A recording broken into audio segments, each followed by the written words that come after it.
What's good, guys? And welcome to another episode of Biddy Football Logic. It's Zeno here, and in today's episode, we're going to talk about the fact that West Ham have won an European trophy. It might just be the UEFA Europa Conference League, but damn, isn't it a trophy? You can't be mad at that now, can you? They defeated Fiorentina by 2-1. Benrahma opened the scoring with the penalty into the deep into the second half. And then Giacomo Bonaventura equalised with a smart little finish. And then Bowen was set through in the dying embers of the game in the 90th minute by a clean-ass Paqueta through pass. And he broke Italian hearts. You know, it's the second time Italian hearts have been broken in Europe. In fact, there might be a third time coming this Saturday, but we'll have to hope that isn't the case. Nonetheless, he managed to squeeze his finish past the keeper. And there you have it. This is their first trophy in 43 years since they won the FA Cup in 1980. It's a long time without winning a trophy. But they've finally broken through and won a major trophy. You know, now you could say that they've had probably a much more of a successful season than the likes of Spurs, Chelsea, even Arsenal, if you want to push it that far. But nonetheless, what's crazy is that the manager, David Moyes, remember at one stage he was one of the favourites to be sacked. Like, he was one of the favourites to be gone from the Premier League as a manager in that period of time where West Ham weren't getting good results. And as you know, the three teams that got relegated, Leicester, Leeds and Southampton, all changed their managers.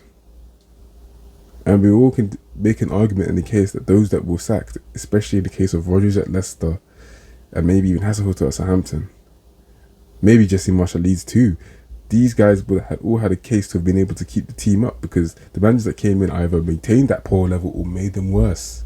As we know, especially with Nathan Jones, when he replaced Hasselhoff, so like, what were they thinking? Nonetheless, West Ham stayed with David Moyes despite all of that. Even when teams above them were making changes, aka Crystal Palace, and yet they kept David Moyes and he's rewarded them with a European trophy. It's crazy, it's crazy. Obviously, the match itself wasn't anything amazing to look at, to watch. The first few seconds, it started off crazy. Fiorentina went on the attack, then West Ham bit right back. And before the first half was done, Luka Jovic actually scored, but it was ruled out for a margin offside.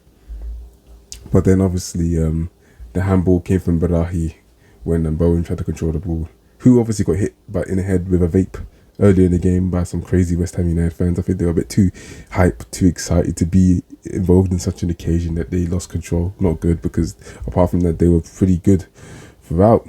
But Barahi had the handball, and obviously Benrahma smacked home that penalty. It was a great penalty. But within a few minutes, Fiorentina equalised.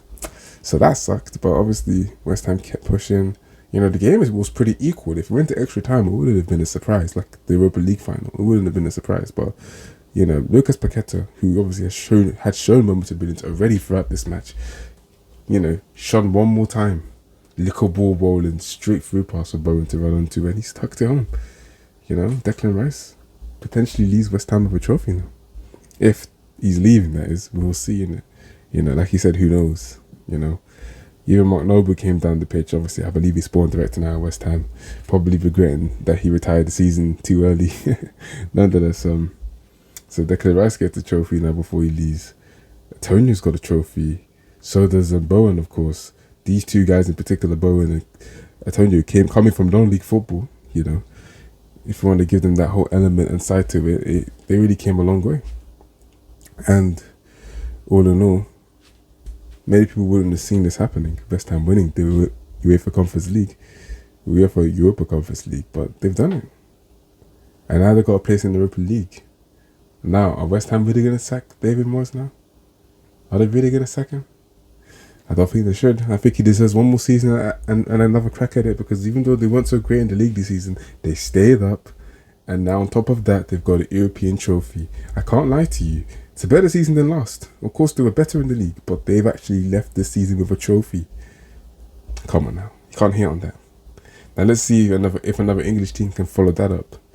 Although, of course, that game might be easier to tell. This game would have been harder to tell before. Fiorentina reached the cup final, you know. And of course, they have Sofian Amrabat, who had an amazing World Cup.